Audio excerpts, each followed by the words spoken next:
Right, thank you for clicking this video. Today we're going to talk about Daredevil Born Again and why, to me, it just doesn't feel right, and I'll be interested to know what a lot of you think, so leave a comment and let me know if you feel the same as me. But we're 4 episodes in and something just feels off. Again, we're only 4 episodes in, it can get better.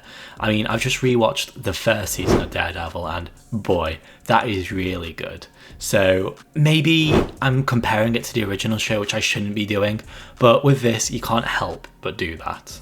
To me, this show feels like what it is, and it's Disney imitating the original Netflix show. There seem to be these two aspects of Disney wanting to imitate the Netflix adaptation, but they also want to set themselves apart. And I think these two ideas are just constantly at war with each other, and it leads to the end product feeling a little bit strange.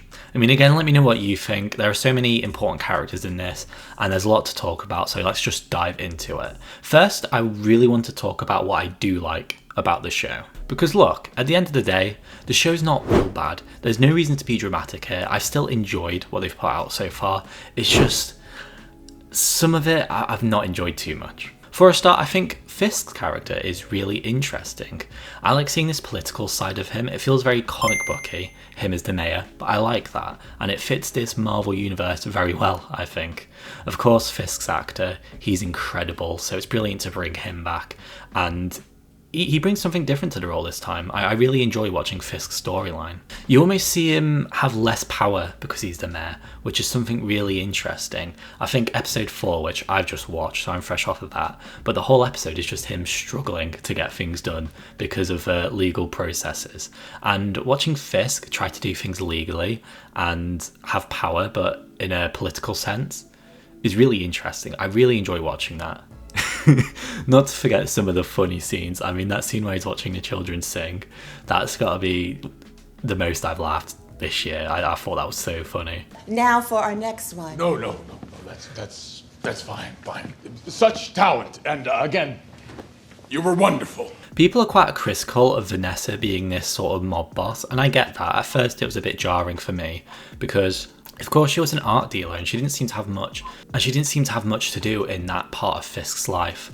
But I kind of like that they brought her into this sort of crime family, and her being a boss, I think that's interesting. It makes for interesting television.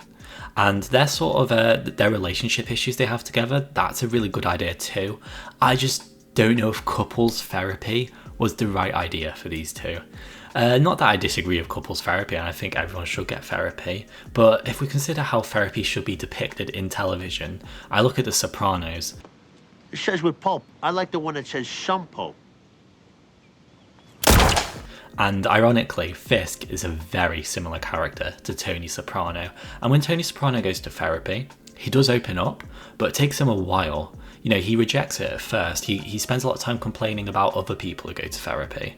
And here you just see, I just think Wilson Fisk is he's a bit too willing almost. I wish we could see him more uncomfortable. And you know, when he's talking about some things, he does look uncomfortable, but it's too convenient, I think. So I think Fisk in the show is a big positive. I love his character. That's where the positives end for me, to be honest. My main problem with this show, and something that I just can't get over, is this feeling that they've mischaracterized Matt Murdoch. Now, having rewatched season 1 of Daredevil, they do such a good job of establishing who Matt Murdoch's character is. And if in the Disney adaptation they want to change him, they have to use a different actor. You can't use the same actor and change the character. Here, he just doesn't feel like the same guy. The show literally opens up on him killing someone. And while I don't mind it in the context, because obviously Foggy is his best friend, he loves Foggy, and it's an emotional moment, I think to open up this show like this, when the ending of the last season and the entirety of last season's storyline was that he wanted to kill Kingpin but couldn't, it's a bit tone deaf.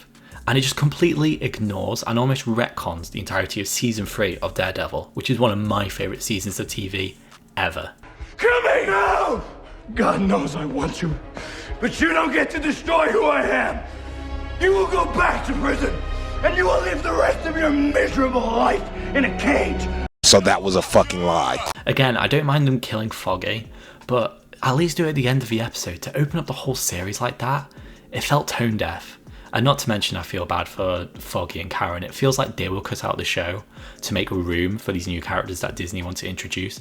And I mean, they'll have time to develop, but they just don't seem as interesting so far. I mean, let me know what you think. Maybe I'm being harsh. The hardest part of keeping a Marvel secret. Have you slipped? Yeah, a little bit. Oopsie. It is hard to keep a secret. I also wasn't too keen on how they brought White Tiger into the show. I don't mind his character being in the show, but I think Matt defending him, it felt a bit corny to me. You know, again, when I watch season 1 of Daredevil, it's very realistic. You see the people Matt defends, they're very normal people. These are very relatable people. And here we just have this fictional superhero I've never heard of.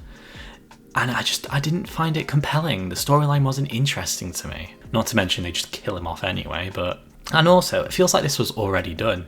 Matt Murdoch defended Frank Castle, the Punisher.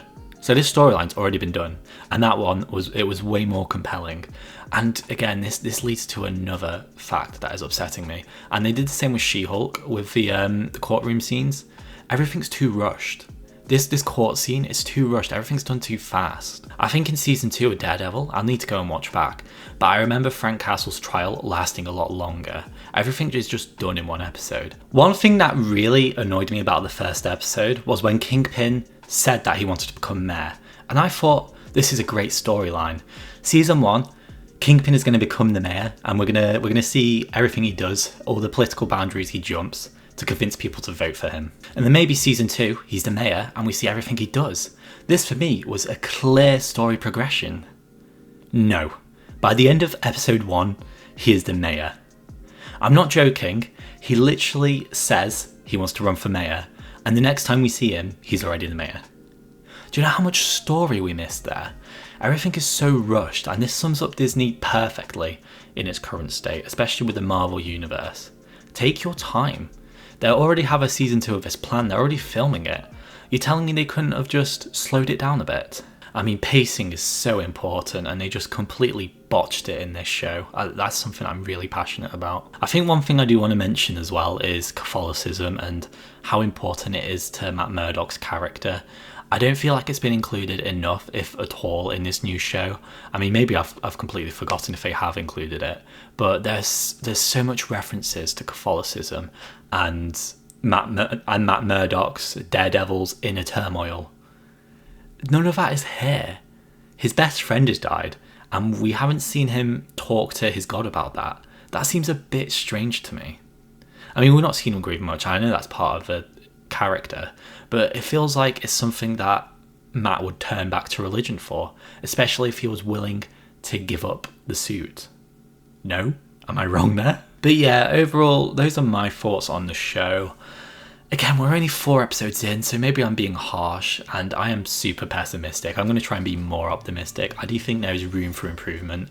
I do think the show can get better, but so far, I'm not impressed. And that's the hard truth of it. Remember to like, subscribe, and if you feel like it, try and become a member. You'll get videos like this early, and it's all really appreciated. But again, thank you for watching the video. Bye bye.